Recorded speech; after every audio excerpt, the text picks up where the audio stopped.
আল্লাহর নবীর ডাক দিয়ে বলে, নবী আমার। আমি গর্ত খনন করতে করতে যখন মাটির এরকম টুকরাগুলো আমার দাড়ির ভেতরে এসে লেগে যায়, আমার ছোট্ট কন্যা জামিলা সামনে গেছে আমার ওই মাটির চাকাগুলো দাড়ি থেকে নিজের হাত দিয়ে এরকম ফেলে দেয় আর বলে, বাবা তুমি তো ঘেমে গিয়েছ।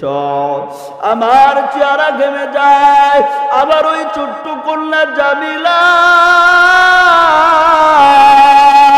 তার পরনের কাপড় দিয়া আমার চেহারাগুলো মুছে দেয়, আমার চেহারার যে মাটিগুলো আছে এগুলো মুছে দেয়। এরপরে আমি কি করলাম, গর্ত খনন করতে করতে যখন গভীর হয়ে যায়, গভীর হয়ে যাওয়ার পর আমি ডাক দিয়ে বললাম, জামিলা একটু দেখে যাও গর্তের মধ্যে কি আছে। এইবার জামিলা যখন এক পা দু পা করে যখন হেঁটে হেঁটে সামনে আসলো, আমি আমার জামিলার পিছনে গিয়া একটা ধাক্কা দিয়া গর্তের ভিতরে আমার জামিলাকে আমি ফেলে দিলাম। আমার জামিলাকে ফেলে দিয়া আমি পাথর দিয়ে চাপা দেওয়া শুরু করলাম। এইবার জামিলা ডাক দিয়ে কয়, বাবা আব্বু, এতদিন আমি আমার মাকে বারবার বলতাম, আব্বু কখন আসবে, বাবা কখন আসবে, ও বাবা তোমারে দেখবো, একটা বার বাবা বলে ডাকবো। আজকে বুঝি তুমি আমার জন্য আজরাইল হয়ে আসলো বাবা। এ বাবা,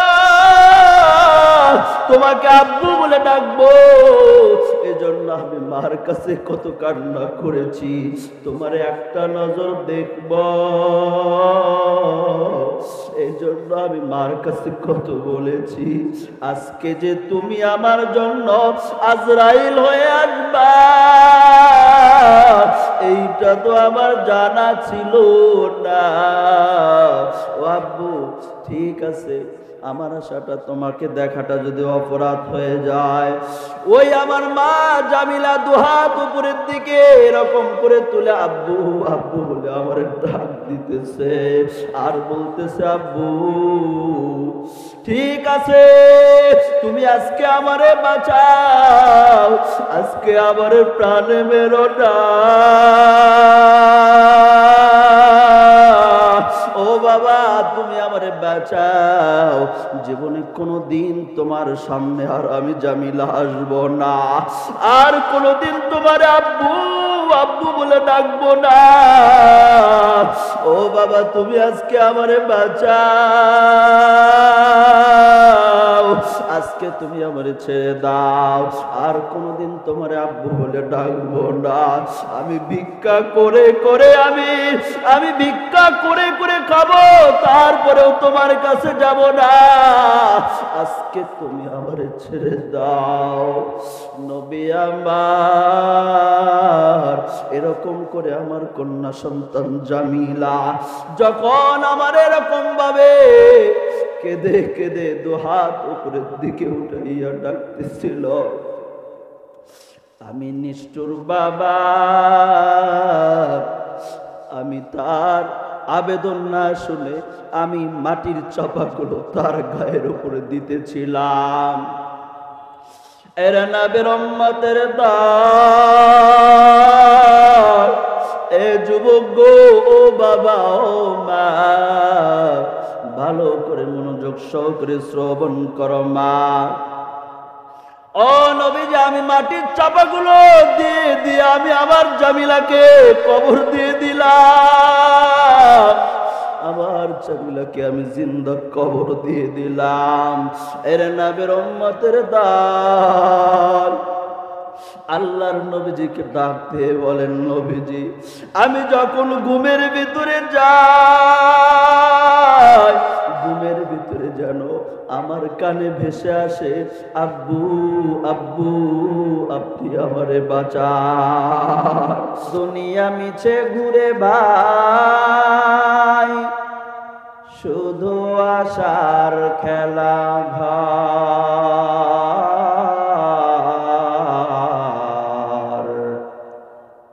চোখ বুঝিলে দেখবি রে মন, কে আপন আর কে বাবার। কোথা থেকে আগমন, কোথা যেতে হবে রে, কে আনিল কি কারণে, জানা নেই ভবেতে। শোনো বান্দা বাতু গুয়াম, কে গুলতা জানমি মানান, अगर मानन सभी मानन, सभी दिगार नमी मानन। दीप्त कण्ठे बंदा बोले, ফুলতা জাকিরায় কখনো,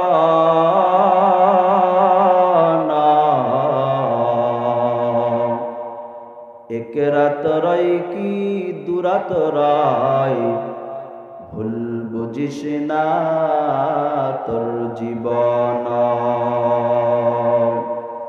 उल्फत में बराबर के वफा हो के जफा हो, उल्फत में बराबर के वफा हो के जफा हो। हर चीज में लज्जत है अगर दिल में मजा हो, हर चीज में लज्जत है अगर दिल में मजा हो। अल्हम्दुलिल्लाह, আল্লাহ তাআলার দরবারে অসংখ্য শুকরিয়া যে আল্লাহ পাক রব্বুল আলামিন আমাদেরকে জান্নাতের বাগান, বেহেশতের বাগানে আসার মতো, বসার মতো তৌফিক দান করেছেন। সে আল্লাহ তাআলার দরবারে অসংখ্য শুকরিয়া। সবাই এক বাক্যে কালিমাতুশ শুকর আদায় করছি, জবান খুলে বলি আলহামদুলিল্লাহ। দরুদ ও সালাম পাঠ করছি অগ্র মানবতার মুক্তির সনদ, যিনার কারণে আমরা উত্তম জাতি হয়ে পৃথিবীর জমিনে আসতে পেরেছি।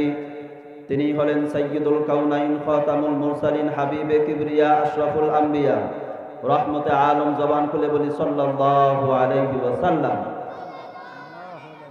আলহামদুলিল্লাহ, আল্লাহ তাআলা আমাদেরকে রসুলপুর খানপাড়া বাইতুন নূর জামে মসজিদের কর্তৃপক্ষের পক্ষ থেকে আয়োজিত তাফসিরুল কোরআন মাহফিলের ময়দানে আসার মতো, বসার মতো তৌফিক দান করেছেন।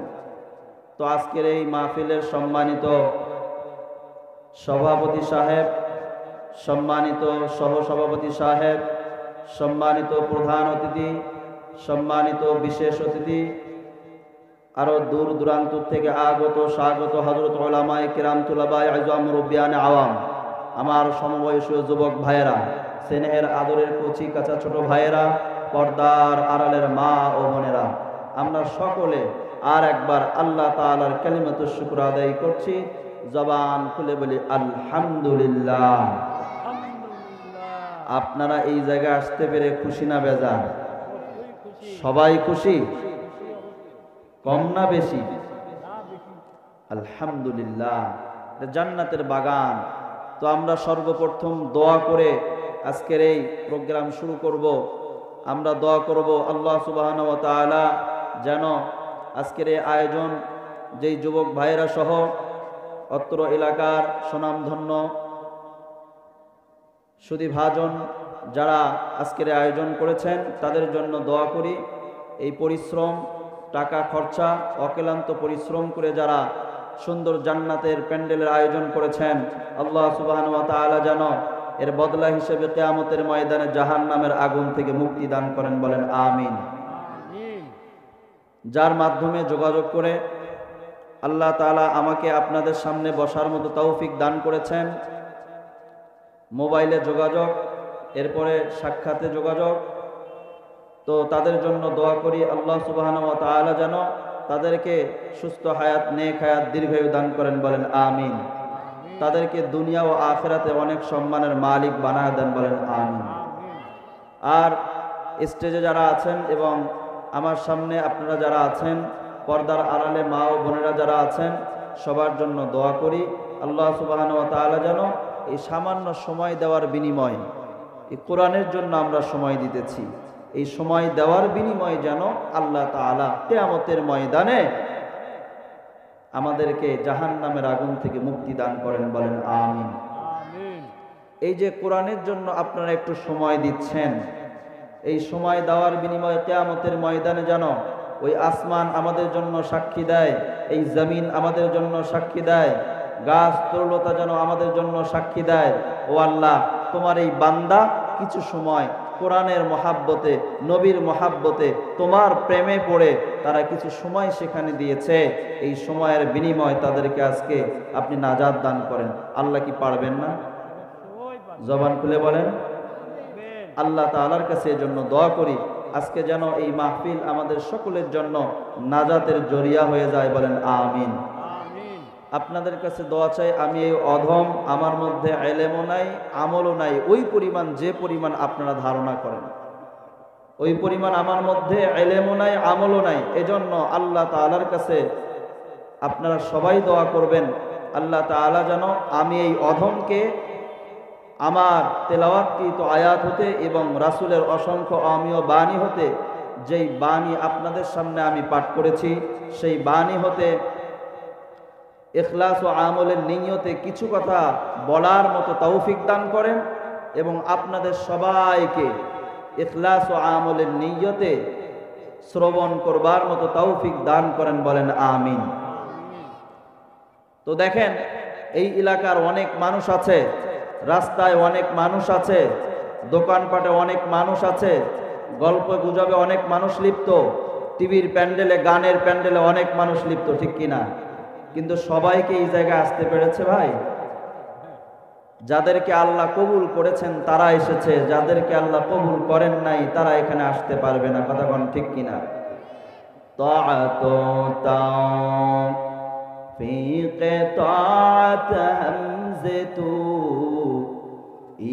আমানত ওয়াই জাবাত হামজতু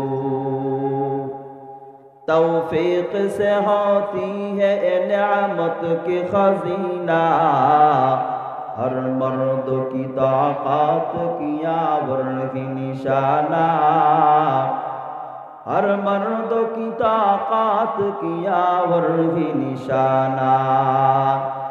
आए बंदा खुदा चाहोगा उनकी मुलाकात, आए बंदाए खुदा चाहोगा उनकी मुलाकात, जल्दी से आ बैठे सुनो हजरत की नसीहत, जल्दी से आ बैठे सुनो हजरत की नसीहत। ए दुनियार जुबक गो,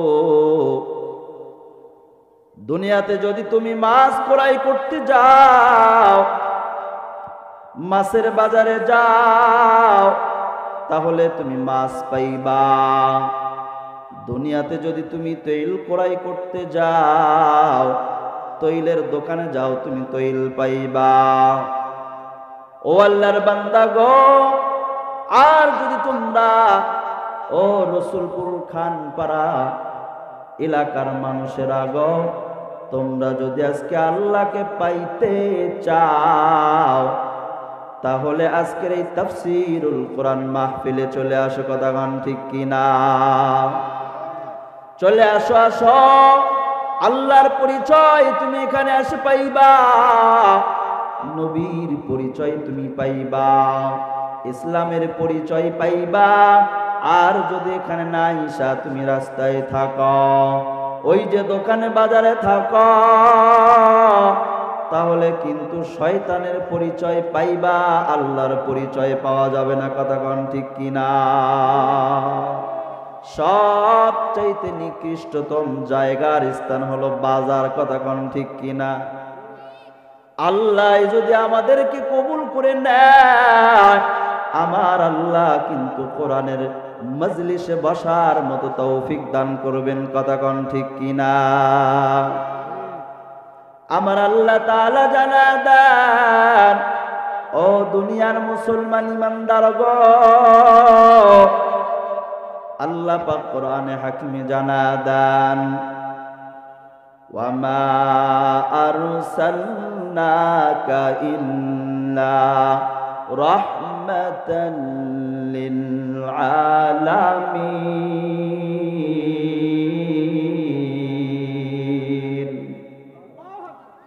আমার আল্লাহ বলে, ও বান্দা শোনো, আল্লাহর নবীজিকে ডাক দিয়ে বলেন, আল্লাহ, আমার দয়ার আল্লাহ ডাক দিয়ে কয়, আয় নবী, আমি আপনাকে প্রেরণ করেছি সারা বিশ্বের প্রতি রহমত স্বরূপ। সুবহানাল্লাহ বলেন। আমি আল্লাহ আপনাকে বিশ্ব জগতের প্রতি রহমত স্বরূপ প্রেরণ করেছি। আল্লাহর নবী জানা দেন, ও উম্মতেরা গো, আল্লাহর নবী জানা দেন, লা ইউমিনু আহাদুকুম হাত্তা আকুনা আহাব্বা ইলাইহি মিন ওয়ালিদিহি ওয়া ওয়ালাদিহি ওয়ান নাসি আজমাইন।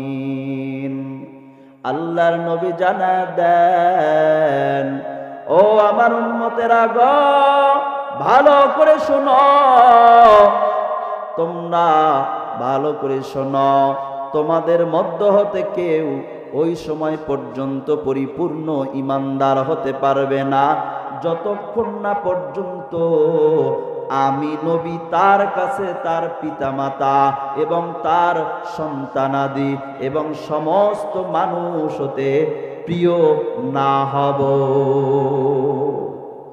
ততক্ষণ পর্যন্ত আমরা পরিপূর্ণ ঈমানদার হতে পারবো না। কথা কোন ঠিক কিনা? আমার নবী সারা বিশ্বের জন্য রহমত। এ মুসলমান ঈমানদার, ভালো করে শোনো, এ মুসলমান ঈমানদারেরা, আল্লাহ জানা দেন, আমি নবীরে পাঠাইলাম সারা বিশ্ব জগতের জন্য রহমত স্বরূপ।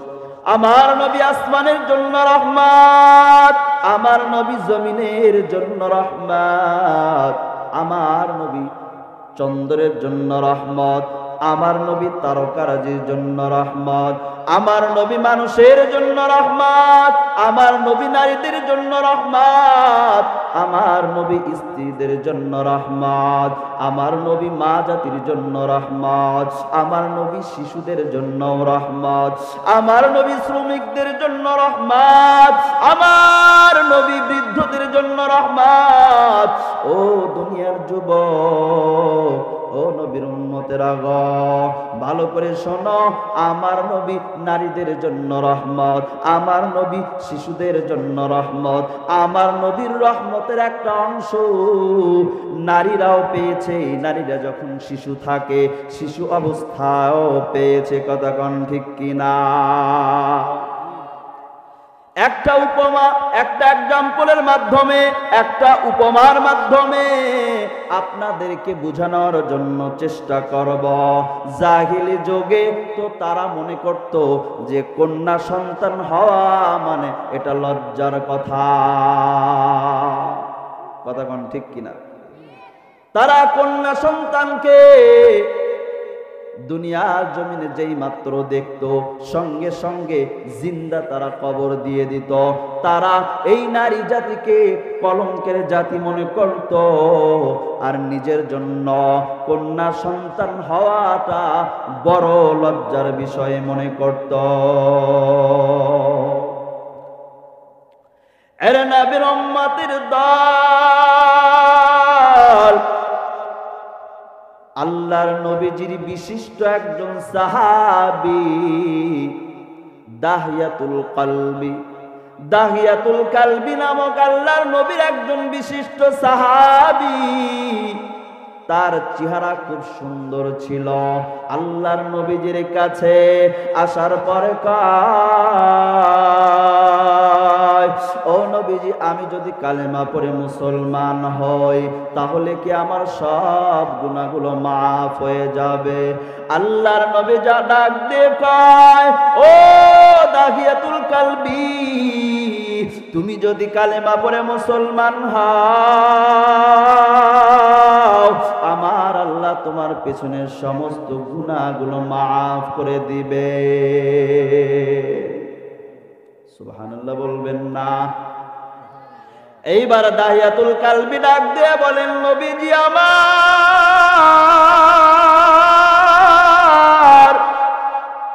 আমি বুঝলাম আল্লাহ পাক আমার পেছনের সমস্ত গুনাহগুলো মাফ করে দেবেন, কিন্তু আমার মন বলছে আমি এমন একটা সাংঘাতিক পাপ করেছি, আমি এমন একটা অপরাধ করেছি যেই গুনাহটা আমার আল্লাহ ইসলাম গ্রহণ করার পর হয়তো মাফ করবে না। আল্লাহর নবী ডাক দিয়ে কয়, ও দাহিয়াতুল কালবি সাহাবী, শোনো, তুমি যদি তোমার সেই পাপের বর্ণনা আমার কাছে না শোনাও তাহলে আমি কেমন করে বুঝবো? বলো, একটু বলো দেখে শুনি। এইবার দাহিয়াতুল কালবি ডাক দিয়ে বলেন, নবী আমার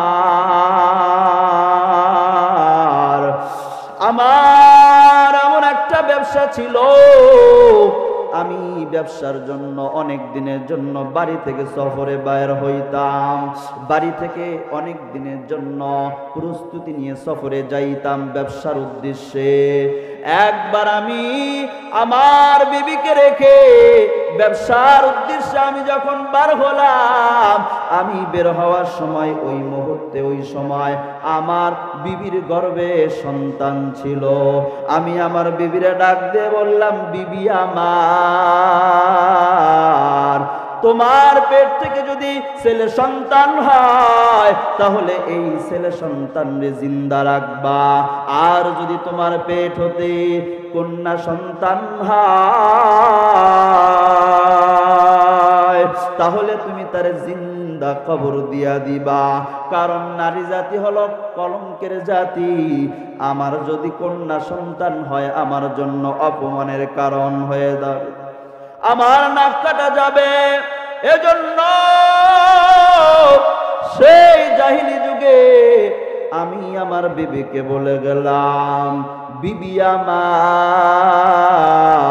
আমার যদি কন্যা সন্তান হয় তাহলে কিন্তু তুমি তার জিন্দা কবর দিয়ে দিবা। এইবার আমি সফরে রওনা দিলাম। সফরে যাওয়ার পর 4 মাস আমি ওই জায়গায় থাকলাম। এইদিকে আমার কন্যা সন্তান হয়ে যায়। আমার বিবি তারে যখন দেখলো সন্তান এত সুন্দরী রমণী রূপসী হইছি, ছোট সন্তান ছেলে সন্তান হয় নাই, কন্যা সন্তান হইছে, এত সুন্দরী এত সুন্দরী এত সুন্দর, এই জন্য বেশি সৌন্দর্যের কারণে তার নাম রাখা হয়েছে জামিলা। জামিলা মানে সুন্দরী। এর নবীর উম্মতের দল, এ নবীর উম্মত গো, ভালো করে শোনো। এইবার আমার বিবি মনে করল এই সন্তান যদি আমি এই জায়গায় রেখে দেই, কেউ যদি আমার সন্তানের সংবাদ শোনে, কেউ যদি জানে আমার কন্যা সন্তান হয়ে গেছে, তাহলে মানুষেরা তো আমার স্বামীকে বলে দিবে, তখন আমার স্বামী আমার ওপর জুলুম করবে, তারে হত্যা করার জন্য বাধ্য করবে। এরকম বিভিন্ন টেনশন দুশ্চিন্তা। এইবার বিবি সন্তান রে তার বাবার বাড়িতে অর্থাৎ সন্তানেরা নানার বাড়িতে পাঠা দেয়। গোপনে গোপনে এই সন্তানকে সুন্দর করে লালন পালন করা হয়। 4 মাস হয়ে যায়। ওইদিকে দাহিয়াতুল কালবি ডাক দিয়ে কয়, নবী আমার, আমি 4 মাস পরে যখন বাড়ির দিকে রওনা দিলাম, এইদিকে আমার কন্যা সন্তানটা একটু একটু বড় হয়ে যায়। বারবার তার মাকে বলে আমি বাবারে দেখব। এইবার তার মা কন্যা সন্তানকে বিভিন্ন কথা বলে থামিয়ে রাখে। আজ আসবে কাল আসবে তোমার বাবা। এইবার যেই দিন আসার ডেট হয়ে গেল, এইবার জামিলা মায়ের সঙ্গে রাস্তায় দাঁড়িয়ে আছে, বাবাকে দেখবে, বাবা বলে একটু ডাকবে। এইবার দাহিয়াতুল কালবি সাহাবী কয়, আমি যখন রওনা দিলাম বাড়ির দিকে, আসতেছি, আস্তে আস্তে রাস্তার মধ্যে দেখতে পেলাম আমার বাড়ির সামনে রাস্তায় একটা ছোট্ট সন্তান আমার দিকে দাঁড়িয়ে আছে। আমি যখন আসতেছিলাম, আস্তে আস্তে বাড়ির নিকটে পৌঁছে যায়। বাড়ির নিকটে যখন আসে যায়, আমার ওই ছোট্ট কন্যা দৌড়ে এসে আমি বাবার কোলে উঠে আমার মুখটা জড়াইয়া লইয়া আমার মা আমাকে আব্বু আব্বু বলে ডাক দেয়, আর আমার চেহারায় চুমু দেয়।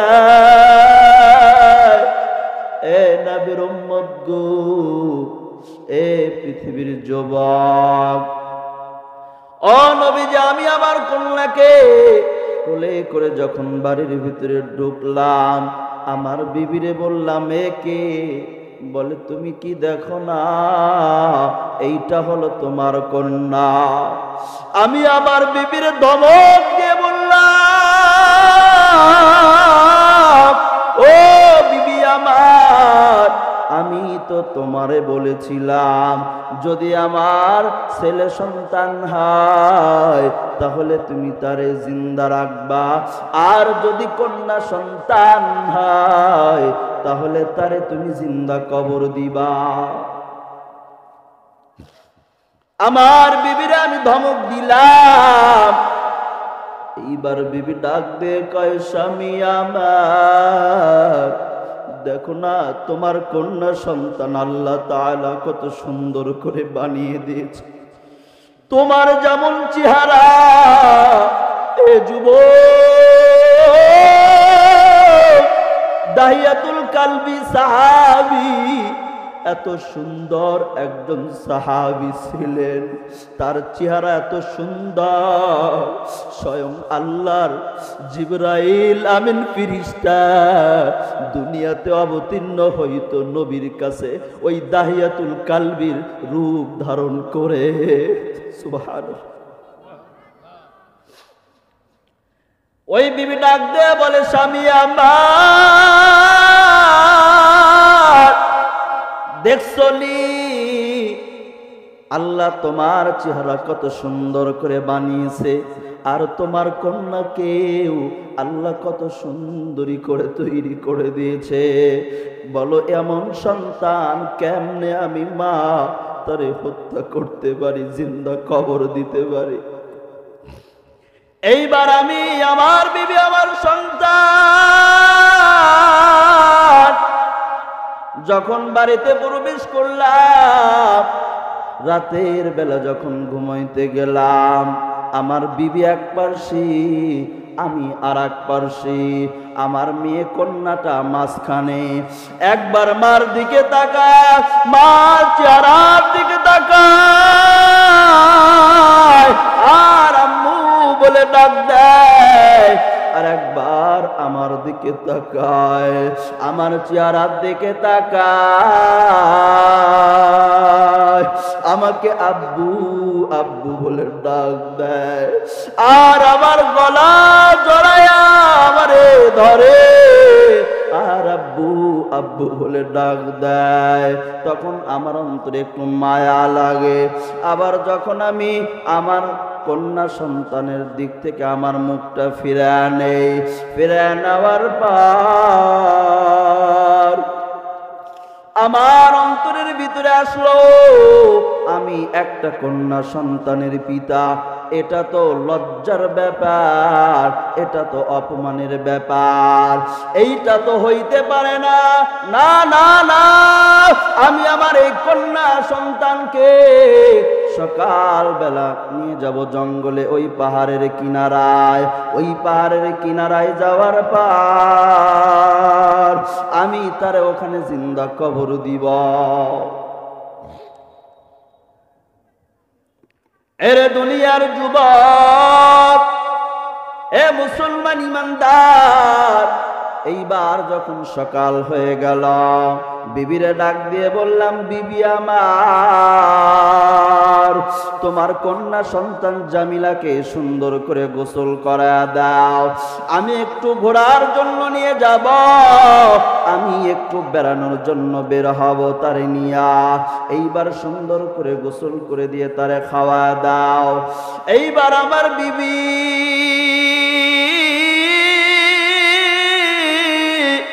ওই জামিলাকে সুন্দর করে শেষ গোসল দিয়া এইবার শেষ হিসাবে 2 লোকমা খাবার কন্যার মুখে উঠা দেয়। এইবার শেষ বিদায় দিয়ে দেয়। এইবার ইয়া রাসূলুল্লাহ, ইয়া হাবিবাল্লাহ, আমি আমার কন্যা সন্তানকে নিয়ে আমি এবার বাড়ি থেকে বের হলাম। এইবার আমি আমার কন্যা সন্তানকে নিয়ে ঘর থেকে বের হলাম। চলো চলো, তোমার নানার বাড়িতে যাব। কন্যা সন্তানকে নিয়ে আমি বের হলাম। রাস্তা দিয়ে যায়, চলতে চলতে চলতে চলতে জঙ্গল পেরিয়ে, জঙ্গল পার হয়ে এইবার পাহাড়ের কিনারায় যায়। এইবার আমার জামিলাকে এক পাশে আমি রাইখা এইবার কোদাল দিয়ে আমি গর্ত খনন করা শুরু করতেছি। এইবার জামিলা ডাক দিয়ে বলে, আব্বু, কার জন্য গর্ত খোঁড়ো আব্বু? ও আব্বু, এত গর্ত এত গভীর কার জন্য তুমি করতেছো, কেন করতেছো? এইবার আমি ডাক দিয়ে বলি, মারে, একটু পরে দেখতে পাইবা কেন আমি গর্ত খনন করতেছি।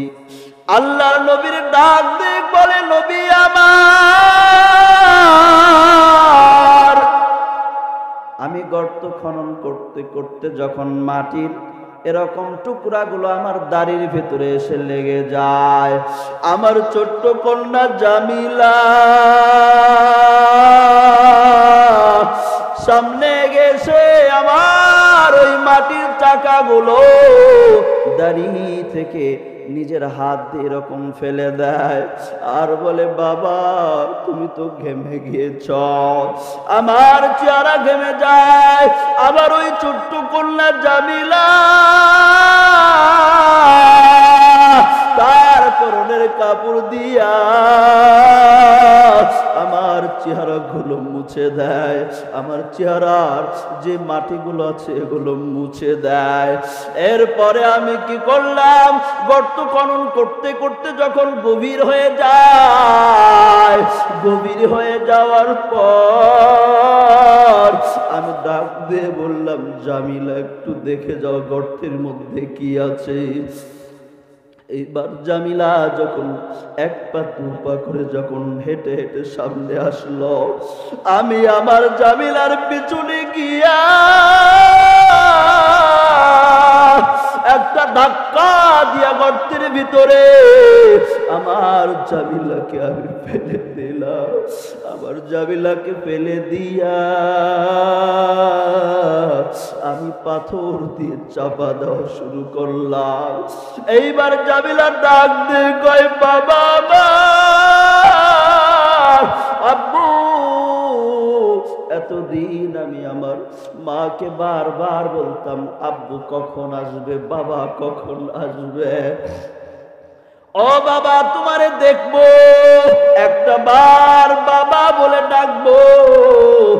আজকে বুঝি তুমি আমার জন্য আজরাইল হয়ে আসলো বাবা। এ বাবা, তোমাকে আব্বু বলে ডাকবো। এজন্য আমি মার কাছে কত কান্না করেছি, তোমার একটা নজর দেখব, এই জন্য আমি মার কাছে কত বলেছি। আজকে যে তুমি আমার জন্য আজরাইল হয়ে আসবা, এইটা তো আমার জানা ছিল না।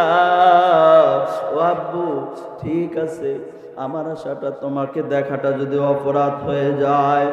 ওই আমার মা জামিলা দুহাত উপরের দিকে এরকম করে তুলে আব্বু আব্বু বলে আমার ডাক দিতেছে আর বলতেছে, আব্বু ঠিক আছে, তুমি আজকে আমারে বাঁচাও, আজকে আমারে প্রাণে মেরো না। ও বাবা, তুমি আমারে বাঁচাও, জীবনে কোনোদিন তোমার সামনে আর আমি জামিলা আসবো না, আর কোনোদিন তোমার আব্বু আব্বু বলে ডাকবো না। ও বাবা, তুমি আজকে আমারে বাঁচাও, আজকে তুমি আমারে ছেড়ে দাও, আর কোনোদিন তোমার আব্বু বলে ডাকবো না। আমি ভিক্ষা করে করে আমি ভিক্ষা করে করে খাবো, তারপরেও তোমার কাছে যাব না। আজকে তুমি আমারে ছেড়ে দাও। নবী আমার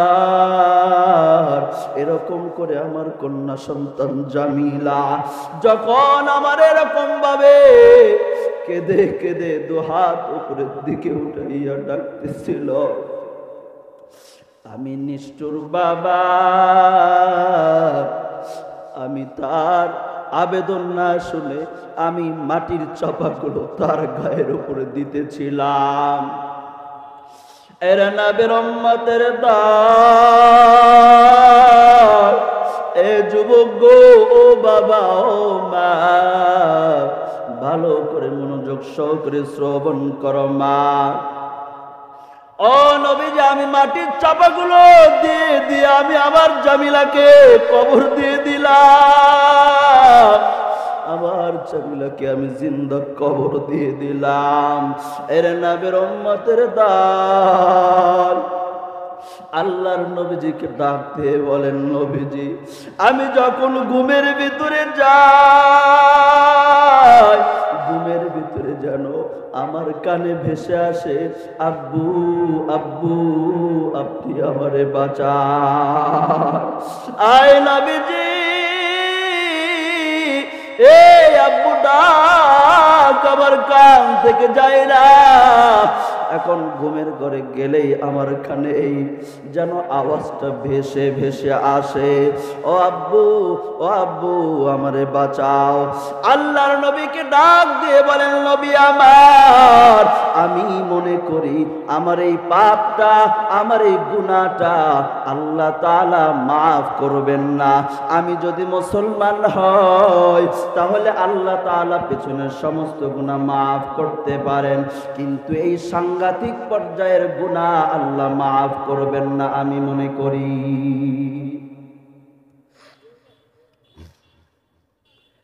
এর নবীর উম্মতের দল, এ যুবক গো, আল্লাহর নবী ডাক দে কন, ও দাহিয়াতুল কালবি,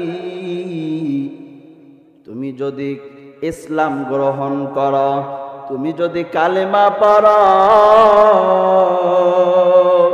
তাহলে আমার আল্লাহ তোমার সামনে পেছনে সব গুনাহগুলো মাফ করে দিবে।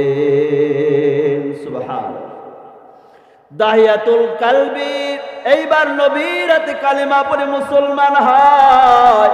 এ যুবক রে, আমরা এই জায়গায় যারা আছি, আমি মনে করি আমি আপনাদেরকে ওয়াজ করি না, আমি নিজে নিজেকে নসিহত করি, আমি নিজে নিজেকে নসিহত করতেছি। কয়েকটা নসিহত করব যুবক। এ যুবক, কবরের চিন্তা যদি থাকতো আমরা কেউ মিথ্যা বলতাম না, কবরের চিন্তা যদি থাকতো আমরা কেউ নামাজ ছাড়তাম না, কবরের চিন্তা যদি আমাদের থাকতো যুবক তাহলে আমরা বেপরদা হতাম না, কবরের চিন্তা যদি থাকতো তাহলে আমরা রোজা ছাড়তাম না, কবরের চিন্তা যদি আমাদের থাকতো তাহলে টাকা থাকলে আমরা যাকাত প্রদান করতাম। কবরের চিন্তা যদি আমাদের থাকতো, টাকা হলে সঙ্গে সঙ্গে আমরা হজ করতাম। চিল্লা বলেন ঠিক কিনা? চিন্তা করে দেখো না কবরে কি যাইবা না, চিন্তা করে দেখো না কবরে কি যাইবা না। যেই কবরে আল্লাহ ছাড়া বন্ধু কেহ থাকবে না, যেই কবরে আল্লাহ ছাড়া বন্ধু কেহ থাকবে না। চিন্তা করে দেখো না কবরে কি যাইবা না, শুধুই মাটির বিছানা কবরে কি যাইবা না। অবশেষের ঠিকানা কবরে কি যাইবা না। কথা কোন ঠিক কিনা? এ দুনিয়ায় সবই পার, কবর যে তোর আসল ঘর। এ দুনিয়ায় সবই পার, কবর যে তোর আসল ঘর। কেমনে সেথাই থাকবি পরে শুধুই মাটির বিছানা, কেমনে সেথাই থাকবি পরে শুধুই মাটির বিছানা। চিন্তা করে দেখো না কবরে কি যাইবা না, অবশেষের ঠিকানা কবরে কি যাইবা না। এ দুনিয়া ছাড়িয়া কোথায় যাইবা ভাগিয়া। কথা কোন ঠিক কিনা? এ দুনিয়া ছাড়িয়া কোথায় যাইবা ভাগিয়া। মরণ তোমায় লইবে গিরি যতই কর বাহানা, মরণ তোমায় লইবে গিরি যতই কর বাহানা। চিন্তা করে দেখো না কবরে কি যাইবা না, অবশেষের ঠিকানা কবরে কি যাইবা না। বুকে ভরা অহংকার চিনো না আজ খোদার ঘর। কথা কন। বুকে ভরা অহংকার চিনো না আজ খোদার ঘর। কবরের লাগিয়া কি তোর মোটেও মায়া লাগে না, কবরের লাগিয়া কি তোর মোটেও মায়া লাগে না। চিন্তা করে দেখো না কবরে কি যাইবা না, চিন্তা করে দেখো না কবরে কি যাইবা না। অবশেষের ঠিকানা কবরে কি যাইবা না, শুধুই মাটির বিছানা কবরে কি যাইবা না।